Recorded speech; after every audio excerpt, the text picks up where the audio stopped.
साथियों, मणिपुर में जो चल रहा है वो दरिंदगी की इंतहा है। कोई भी व्यक्ति जो इस सभ्य समाज में रहना चाहता है बिल्कुल भी इस बात को बर्दाश्त नहीं कर सकता और किसी को भी ये बात बर्दाश्त नहीं करनी चाहिए। टीवी पर वहां के मुख्यमंत्री ने यह बयान दिया। एक पत्रकार जब उनको पूछ रहे थे तो बोल रहे थे कि ऐसी तो सैकड़ों घटनाएं मणिपुर में हो रही और यानी मुख्यमंत्री को निर्लज्जता की हद हो गई। मुख्यमंत्री एक संवैधानिक पद पर बैठा हुआ व्यक्ति है, वो कानून और संविधान की शपथ लेकर मुख्यमंत्री बनता है और उसकी जिम्मेदारी होती है उसके सरकार के यंत्रणा में काम करने वाले पुलिस वालों ने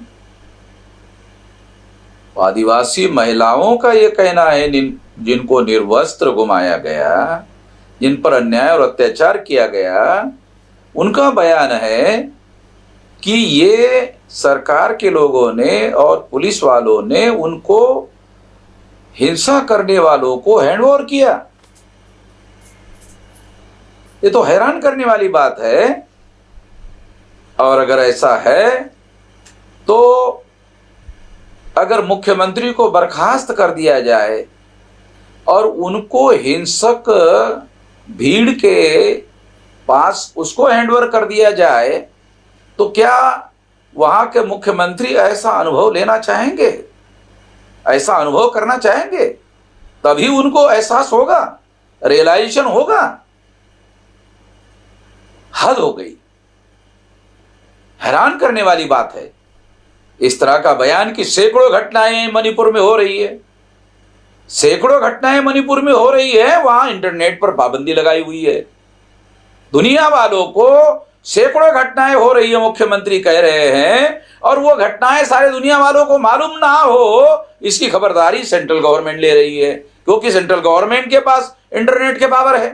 इंटरनेट सेंट्रल गवर्नमेंट बंद कर रही है, यानी सेंट्रल गवर्नमेंट को मालूम है हमारे पास जो सूचनाएं उपलब्ध है उसके अनुसार सेंट्रल गवर्नमेंट को भी मालूम है, जानकारी है सेंट्रल गवर्नमेंट के पास में। मगर सेंट्रल गवर्नमेंट ने किसी प्रकार के कार्रवाई का आदेश राज्य सरकार को दिया, ऐसा कोई सबूत उपलब्ध नहीं है। इसलिए सेंट्रल गवर्नमेंट के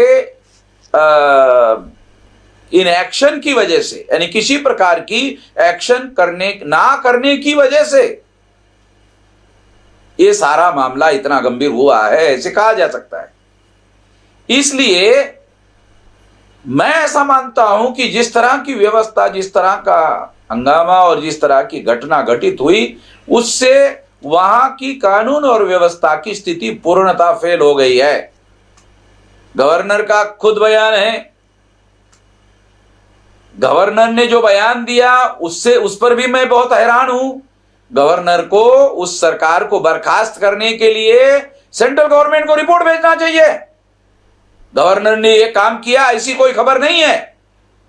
और अगर मान लो गवर्नर ने इस तरह का रिपोर्ट भेजा सेंट्रल गवर्नमेंट को, तो सेंट्रल गवर्नमेंट उस सरकार को बर्खास्त क्यों नहीं कर रही है? सेंट्रल गवर्नमेंट वहां पर आदिवासियों में और मैतेई समुदायों में झगड़ा लगाने के राजनीतिक मकसद के काम में लगी हुई है। नॉर्थ ईस्ट रीजन में भारतीय जनता पार्टी को फैलाने के लिए इस तरह की नीच घटनाओं का इस्तेमाल करने के लिए वो कोशिश कर रही हैं। इन घटनाओं से तो यही प्रूव हो रहा है।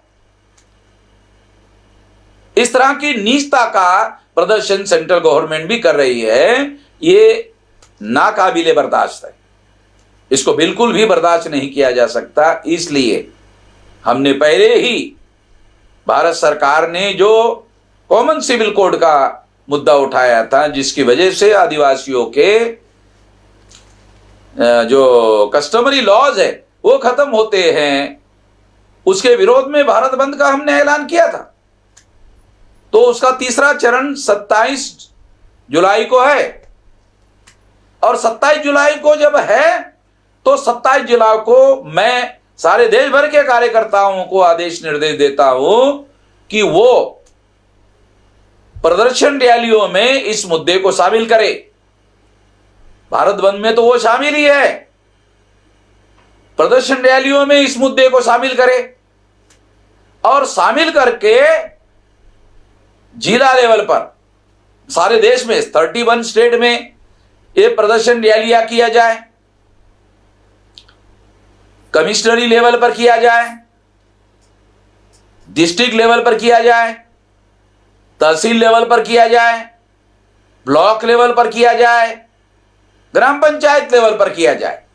सारे देश के कार्यकर्ताओं को मैं आदेश निर्देश देता हूं कि जहां जहां भी हम लोग संगठित रूप से काम कर रहे हैं वहां वहां संगठित होकर प्रदर्शन रैलियां प्रोटेस्ट करने के लिए, विरोध करने के लिए पूरी ताकत लगाकर बड़े पैमाने पर इसको किया जाए। हम सारे देश भर में सोशल मीडिया में इसका कैंपेन शुरू कर रहे हैं, उसके साथ साथ सारे देश भर में इससे संबंधित पर्चे निकाल रहे हैं। ये पर्चे सोशल मीडिया में वायरल किए जाएंगे।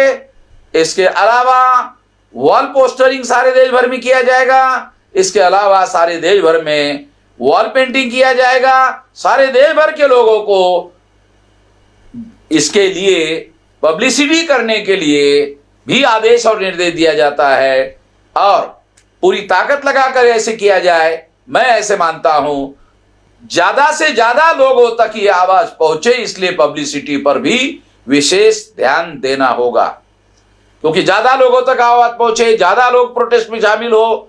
अगर ये हमारा मकसद है तो निश्चित रूप से पब्लिसिटी पर भी हमारे कार्यकर्ताओं को ज्यादा से ज्यादा ध्यान देना होगा।